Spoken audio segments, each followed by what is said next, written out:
প্রিয় হাজিরিন, রাসূলুল্লাহ সাল্লাল্লাহু আলাইহি ওয়াসাল্লাম আমাদেরকে রমজানের রোজা রাখার জন্য বলেছেন, তাগিদ দিয়েছেন, কিন্তু আমরা রমজানের রোজা ছেড়ে দিচ্ছি।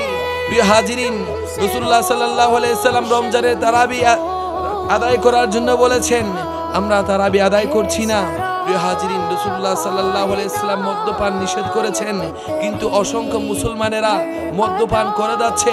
রাসূলুল্লাহ সাল্লাল্লাহু আলাইহি ওয়াসাল্লাম গীবত নিষেধ করেছেন, কিন্তু অসংখ্য মুসলমানেরা দৈনন্দিন জীবনে অনেক গীবত করে যাচ্ছে।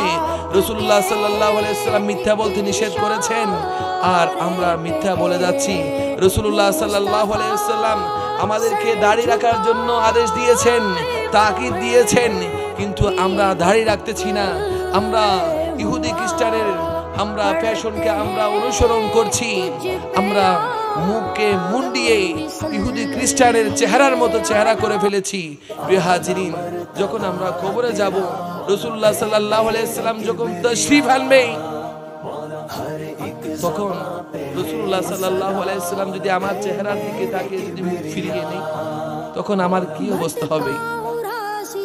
যদি আমার কাছে যদি দাড়িটা যদি থাকে, তখন কবরের মধ্যে বলতে পারবো, ইয়া রাসূলুল্লাহ, ইয়া হাবিবাল্লাহ, দুনিয়ার মধ্যে তেমন কিছু করতে পারিনি।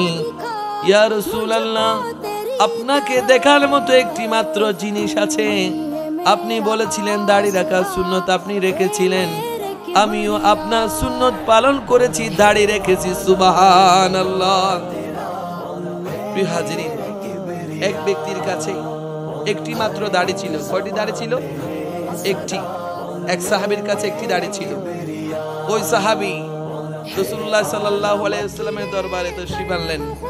তখন সাহাবে ইকরাম ওই সাহাবীকে দেখে একটু হাসলেন, কেননা তার কাছে একটি মাত্র দাড়ি। তারা হাসলেন, একটু আনন্দ উপভোগ করলেন, সেটা তিরস্কার করে হাসেনি। প্রিয় হাজিরিন, এখন ওই সাহাবী মনে কষ্ট পেল। সে মনে কষ্ট নিয়ে ঘরে এসে ওই একটি দাড়িকে কেচি দিয়ে কেটে ফেলল। প্রিয় হাজিরিন, এরপর রাসূলুল্লাহ সাল্লাল্লাহু আলাইহি ওয়াসাল্লামের দরবারে আসলো। রাসূলুল্লাহ সাল্লাল্লাহু আলাইহি ওয়াসাল্লাম তাকে দেখে মুখ ফিরিয়ে নিল। তখন ওই ব্যক্তি, ওই সাহাবী বলল, ইয়া রাসূলুল্লাহ, ইয়া হাবিবাল্লাহ, যখন গতকাল আপনার দরবারে এসেছিলাম, আমার একটি মাত্র দাড়ি, সেজন্য সাহাবে কেরাম আমাকে দেখে হেসেছিল। সেজন্য আমি ঘরে গিয়ে আমার সেই দাড়ি কেটে ফেলেছি। ইয়া রাসূলুল্লাহ, ইয়া হাবিবাল্লাহ, আজ ওই দাড়ি কাটার কারণে আপনি আমার কাছ থেকে মুখ ফিরিয়ে নিচ্ছেন। ইয়া রাসূলুল্লাহ, ইয়া হাবিবাল্লাহ, আপনি আমাকে ক্ষমা করবেন। তখন ওই ব্যক্তি যখন রাসূলুল্লাহ সাল্লাল্লাহু আলাইহি ওয়াসাল্লাম ডান দিকে মুখ ফিরিয়ে নিল, ডান দিকে গিয়ে ক্ষমা চাইলো, রাসূলুল্লাহ সাল্লাল্লাহু আলাইহি ওয়াসাল্লাম বাম দিকে মুখ ফিরিয়ে নিল। এভাবে কয়েকবার বলার পরে রাসূলুল্লাহ সাল্লাল্লাহু আলাইহি ওয়াসাল্লাম ইরশাদ করলেন, যখন তোমার একটি মাত্র দাড়ি ছিল, ওই একটি দাড়িতে জান্নাতের ফেরেশতারা দুলনায় দুলেছিল। সুবহানাল্লাহ। আজ তুমি সে একটি দাড়ি কাটার কারণে, আমার সুন্নতকে ছেড়ে দেওয়ার কারণে আজ তোমার চেহারাতে শয়তানেরা দুলনায় দুলতেছে। নাউযুবিল্লাহ। হাজিরিন, সেজন্য আমাদের দাড়ি রাখতে হবে। রাসূলুল্লাহ সাল্লাল্লাহু আলাইহি ওয়াসাল্লামের সুন্নাত হিসেবে বর্তমানে অনেকে দাড়ি রাখে নায়ককে অনুসরণ করে, অনেকে দাড়ি রাখে অভিনেতাকে অনুসরণ করে। প্রিয় হাজিরিন, আমরা দাড়ি রাখবো রাসূলুল্লাহ সাল্লাল্লাহু আলাইহি ওয়াসাল্লামকে অনুসরণ করে। সুবহানাল্লাহ।